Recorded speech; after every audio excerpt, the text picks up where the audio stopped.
In section 2.3, we're going to deal with more complicated situations, but our same procedures from section 2.2 will apply. So far we've seen unique solutions. In other words, we were able to get that perfect diagonal of ones and just read off a solution once we reduced. You could have infinite solutions and no solutions. We've talked about that, and so I'll show you what that would look like in a matrix. And then we're going to be more specific than just saying infinite solutions. We're going to actually describe the solutions. And this can take an infinite system and make it actually useful. In other words, a system with infinite solutions and make it actually useful to us. So before we can do that, we need to agree upon what a reduced matrix looks like. We saw the perfect situation. So let me remind you, to me, this is ideal. If I can get this for any system, I know it has one unique solution. So one version of this would be the following, right? So we saw this before. We know that this is good. If this is an augmented matrix, I can read off the solution and I'm good, right? This is reduced echelon form, but it's not the only matrix ever that's reduced echelon form. Reduced echelon form doesn't have to look this nice. But let's double check for this one. Any row of zeros has to be at the bottom. Okay, there's no row of zeros, so we got that. Leftmost non-zero number in each row is a 1. That's called your leading one. So the first non-zero entry is a 1. Okay, we got that. The leading one is always to the right of the leading one above it. So in other words, you got this step pattern going down, and we got that. And all entries above and below the leading one are 0, and we got that. But this isn't the only situation where that may occur, and it's not going to look quite the same if you have infinite solutions. So that's something we're going to have to look at in this particular section. You should certainly memorize this list. You need to be able to identify matrices that are in this form and matrices that are not in this form. Well, what I want to do is I actually want to go through and solve systems by hand and kind of show you where things might mess up. Now, by mess up, I mean be non-standard, not something you saw before. If you look at this, it looks like a particular system, just no different than what we did before. This is an augmented matrix. I'm telling you that even though it's not showing it. And obviously, we kind of know the punchline here, right? There's going to be no solutions. But we don't know that when we start. The question is, when do we know that? And why does it turn out that way? So if I go in here, I see, okay, let me put my augment. I already got a 1 where I want it, right? And so I want to get rid of the 3 and the 2. Okay, so I'm going to do minus 3 times row 1 and minus 2 times row 1. I'm going to use that 1. So I do my row operation. I got 1, 4, minus 2, 13. And then minus 3 times 1 and 3 is 0. Minus 3 times 4 is minus 12. And minus 1, minus 13. Okay, minus 3 times minus 2 is 6. 4 is 10. Okay. And minus 3 times 13 is minus 39. And 6 is minus 33. All right, so this doesn't look any weirder than anything we've done before. Okay, minus 2 times 1 now is minus 2, and 2 is 0. Minus 2 and 4 is minus 8, and minus 5 is minus 13. Minus 2 and minus 2 is 4, and 6 is 10. Okay, now this is getting kind of weird because these are the same, but all right. And then minus 2 times 13 is minus 26. And then 4, that'd be minus 30. Okay, right now I'm seeing a problem. I don't know if you see it. Here you're actually telling me two different things. Now, you don't have to be able to identify this yet. I'll show you a trick to go one step further. But you're telling me two different things. You're telling me minus 13 times the second variable. We'll say it's x2. Minus 13x2 plus 10x3 is negative 33.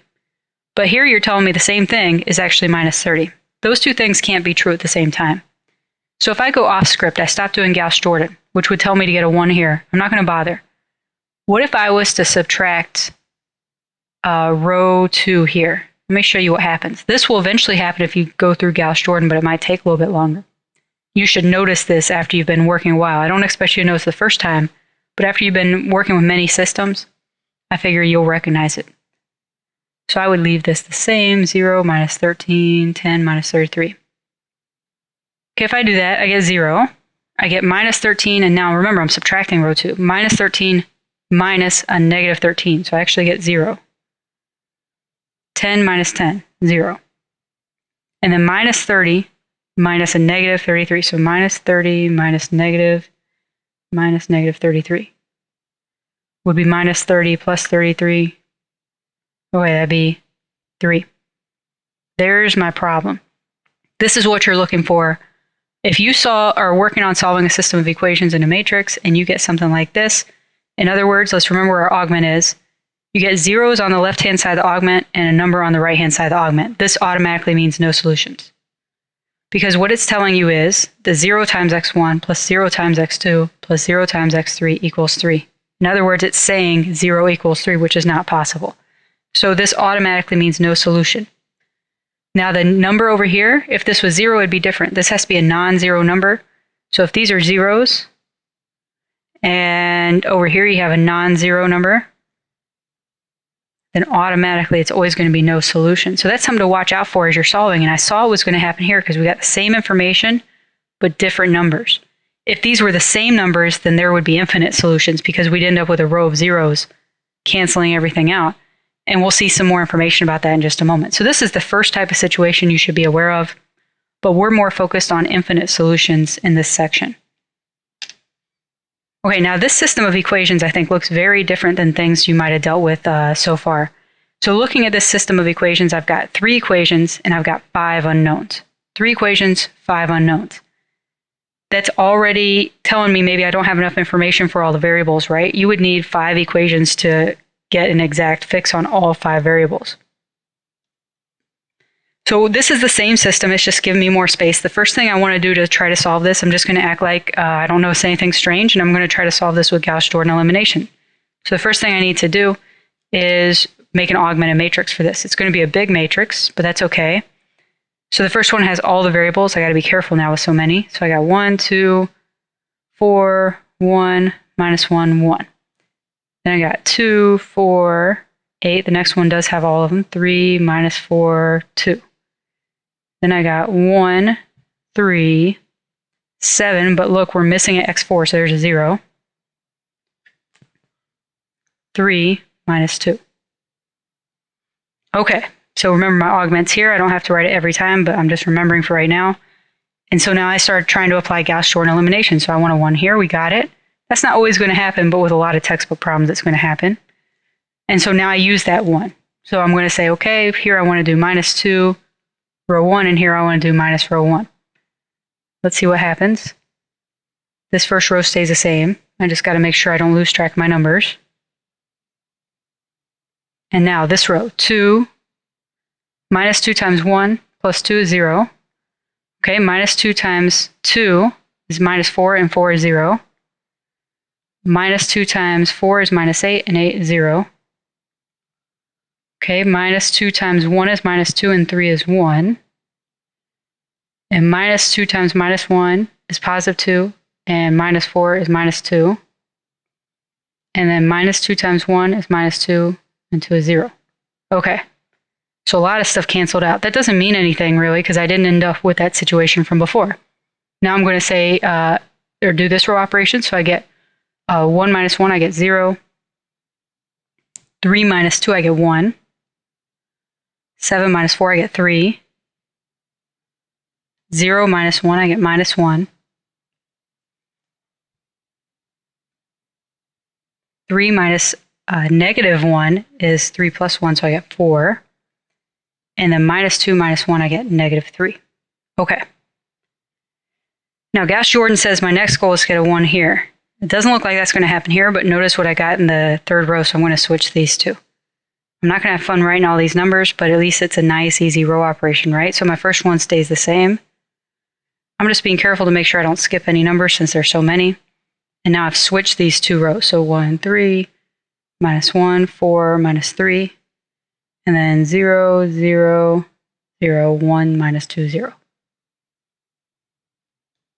right, so remember what I want to do with Gauss-Jordan. Now I want to use that 1 to get rid of anything above and below it. Everything below it's already gone, so I want to get rid of this. So this will be minus 2, row 2. Okay, so let's apply that and see what we end up with. Get 1 and then 0, right? Because negative 2 times 0 is 0, so it doesn't change anything. Minus 2 times 1 is minus 2, and 2 is 0. Okay, now I get minus 2 times 6, so I get, or minus 2 times 3, which is negative 6. And 4, so this is a negative 2. I get minus 2 times minus 1, so positive 2, and 1 is 3. Minus 2 times 4 is minus 8, and minus 1, minus 9. And minus 2 times minus 3 is positive 6, and 1 is 7. right? And then I get 0, 1, 3, minus 1, 4, minus 3. Okay, and then I have this row to work with. So here's where things go different. Gauss-Jordan says you want a 1 here, but it doesn't always say that actually. It says you simply need a right-hand pattern. You need a step pattern. The first non-zero entry has to be a 1 to get down to that reduced row echelon form, which is really what we want. So the first non-zero entry has to be a 1. We have that. We have to have a right-hand staircase, diagonal almost pattern. In other words, every leading 1 has to be to the right of the one above it. If we use this as a leading 1, that's still true. So all that has to happen now to make this in reduced row echelon form is we need these to be zeros. That's it. And then this is actually in reduced form. It doesn't look as clean as before. It's not just a diagonal of 1s, but it still would be in reduced row echelon form. So that's what I'm going to do now. I'm going to use this one. This is actually going to be my leading 1, my pivot. And I'm going to use that to get rid of the negative 1 above it and the 3 above it. So I end up with plus row 3 here. And I end up with minus 3 row 3 here. Okay, so I end up with 0, 0, 0, 1, minus 2, 0. So that row is not going to change. And now I'm going to add row 3. So the first 3 entries are zeros, so the first 3 entries here won't change. 0, 1, and 3. 1 and minus 1, 0. Minus 2 and 4. 2, 0, minus 3, minus 3. Okay. This last one I got to be a little more careful, but remember these first entries are zeros, so the first 3 won't change. So I get 1, 0, minus 2. Okay, minus 3 times 1 is minus 3, and 3 is 0. Minus 3 times minus 2 is positive 6, and minus 9 is minus 3. And minus 3 times 0 is 0, so the 7 stays. This is in reduced row echelon form now. This is as far as we can reduce this system. Okay, let's double check. First non-zero entry of any row is a 1. Check. Anything above and below that first non-zero entry are zeros. True, true, and then true. Any row of zeros is at the bottom. There's no row of zeros, so this is 100% reduced row echelon form. The question is, what's the meaning behind this? Well, there's infinite solutions, and to think about that, remember what the columns represent. So here, this would be like my x1, this would be my x2, x3, x4, and x5. These are coefficients, right? And then our augment. So everything is not completely defined as x1 equals 2, x2 equals 3. It's not quite like that. But what does this say? And this is where we go beyond just saying infinite solutions. Instead of saying infinite solutions here, we're going to actually write out what the solution looks like. So let's write down the actual equations that we have here. Writing out the first row, we got an x1. There's no x2. We got minus 2x3 minus 3x5 equals 7. So I'm just reading straight across. We got an x2. We got a plus 3x3. We got a plus 2x5. And we got that equals minus 3. And then finally we got x4 minus 2x5 equals 0. Notice these first 3 variables. Notice everything else is in terms of x3 and x5. Yeah, there's something going on here. So these columns with the leading 1s, these are called unit columns because they only have a 1 and everything else is 0. These are the variables we want to solve for. Because everything, the value of each of these is actually determined. Everything's determined off the value of the other 2 variables, x3 and x5. So our steps for writing a general solution will be first to write out what we have here, which we just did. And the next step is going to be to solve for these variables, the ones that have the pivots, the leading 1s in them. So I want to solve for x1, x2, and x4. So I'm going to do that here. I'm going to solve for x1. x1 equals 7 plus 2x3 plus 3x5. Okay, x2 equals minus 3 minus 3x3 minus 2x5. Right, and x4 equals 2 times x5. So you see what's happening. If you tell me an x3 and x5, I can tell you the values of these. That's why we solve for x3 and x5. Okay, so next step. So remember what I've done so far? Wrote out what this represented. I solved for those variables. And now what I want to do is I want to rename the variables on the right-hand side. these are usually going to be a t, a k, or an s, or something like that. So I'll say let x3 equal t, and let x5 equal s. Okay, now I know my s's and 5's look very, very similar, so I'll try to be extra curvy with it. Okay, so what I want to do now is rewrite these, and that'll give me my final answer. So for my final answer, x1 is going to equal 7 plus 2t plus 3s, right? x2 is going to equal minus 3 minus 3t and minus 2s. And now x3 I want to put in order. So x3 is going to equal t, x4 equals 2 times s, and then x5 equals s. Now think about what we're doing here. We're now saying everything depends on t and s. You tell me a value for t and s, and I can give you one particular solution. Now, commonly in the textbook and on your online homework, you're going to write it as a ordered pair, but in this case, it'd be order 5 tuple because there'll be 5 things. So in order, so the way you would write the solution would be 7 plus 2t plus 3s, comma, minus 3 minus 3t minus 2s, comma, t, comma, 2s, comma, s. And this would actually be your final answer. But on an exam, I'll accept it the previous way, either one, but you should know how to write it this way as well. So this is describing the infinite solutions. So infinite solutions aren't whatever you want for all the variables. It's whatever you want for t and then s, and everything else is determined off of this. So this is very useful for an applied situation where maybe we're trying to figure out how many of something to buy, and you say, well, you decide how many to buy of this and this, and then we can figure out the rest, even though there's infinite solutions. So you should be able to reduce like this and write out the solutions, the general solution using parameters, which is technically what we did. The t and the s are parameters. So let's look at a couple of examples where it's already reduced for us. And let's double check that it's already reduced. So looking at this example, double check each non-zero entry in any row. The first non-zero entry is a 1. Check. Anything above and below that 1 are 0. Any row of zeros is at the bottom, and the 1s are going off to the right. So this is definitely already reduced. Here's that matrix again. All we have to do here, I asked you, I should have pointed out on the previous slide, but all we have to do is actually write out what the solution is. So these are in terms of x1, x2, and x3. So anytime you're asked to do that, the first thing you should do is remember where your augment is. And now we're going to actually write out, remember the first step, write out what you got. So we got x1, no x2, plus x3 equals minus 3. No x1, but we got x2. x2 minus 2x3 equals 4. And that's all we got. The row zeros tells me nothing.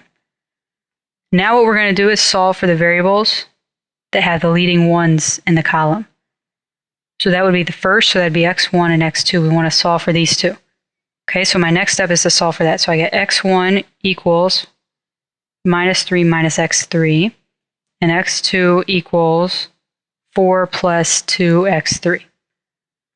All right, now the next step, we are going to say x3 is t. So we actually have x1 equals minus 3 minus t. We have x2 equals 4 plus 2t. And we have x3 equals t. So this is one way to write the solution. The other way would now to be write it as a ordered 3 tuple. So it'd be minus 3 minus t, comma, 4 plus 2t, comma, t. So this would also be a correct way to write the solution. So if it's already reduced for you, all you have to do is figure out where the augment is and then go through the steps we did a second ago. So this is one way that we can, again, describe that infinite set of solutions. So one example of a solution would be if t equals 1. If t equals 1, then we would say x1 equals minus 3 minus 1. So x1 equals 4, negative 4. If t equals 1, then x2 is 4 plus 2 times 1. In other words, x2 is 6. And of course, t equals 1. That's one particular solution that works for this system of equations. There's infinitely many, every time you think of a t, that's another solution. Okay, so let's look at one more example just for practice. So again, this is in reduced row echelon form. The first non-zero entry of any row is 1. Anything above and below those ones is 0, and there's no row of zeros, so we don't have to worry about that. So let's write down the solution represented here. And so this is augmented. So all I have to do is remember where the augment is. So again, here's my augment. First step, write down what I see. x1 plus 4x2. There's no x3 because of the 0, but there's x4. 2x4 equals minus 3. And I see in the next one, x1, x2, x3 plus 6x4 equals 4. So there's my first step. Now we want to solve for the variables with the leading ones. And so that would be x1, and there's x2, but x3.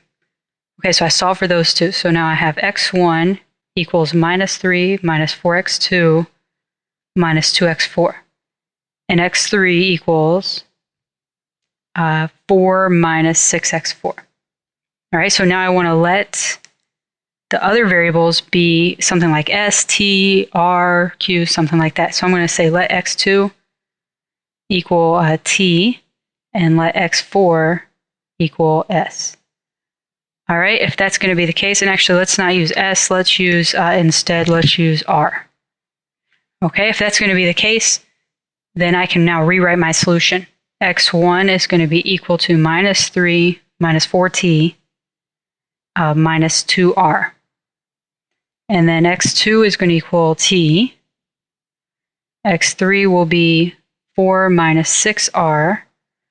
And then x4 is r. So here's my general solution. So this is saying if you tell me a value for r and t, then everything else is determined off of that. So that represents everything. That can determine the whole solution. Remember, the other way to write this would be minus 3 minus 4t minus 2r, comma t, comma 4 minus 6r, comma r. So there's the other way. Again, either way is okay. You should be comfortable with both, though. So remember, the ultimate idea here is that it takes infinite solutions and makes them actually useful in applications. So this makes it where we can actually get something out of a system with infinite solutions. And it's more specific than just saying, oh, there's infinite solutions, because that makes it sound like it's everything, but it's not everything. You should make sure to practice this quite a bit. It takes a little bit of practice, but it gets very routine after a little while.